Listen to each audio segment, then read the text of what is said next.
Ipinagkibit balikat ni Liberal Party Standard Bearer Mar Rojas ang pahayag na isang grupo na huwag siyang iboto sa 2016 dahil sa mga umano'y insidente ng laglag bala sa NAIA.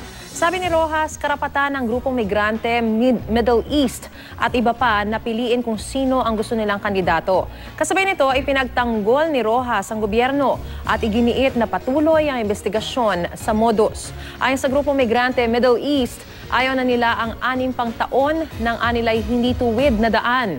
Hindi rin daw sila naniniwalang bahagi ng demolition job ang umano'y laglag bala modus. Para sa migrante at iba pang mga samahan, no, ay karapatan naman nila na bumoto o hindi bumoto sa kahit sinong kandidato.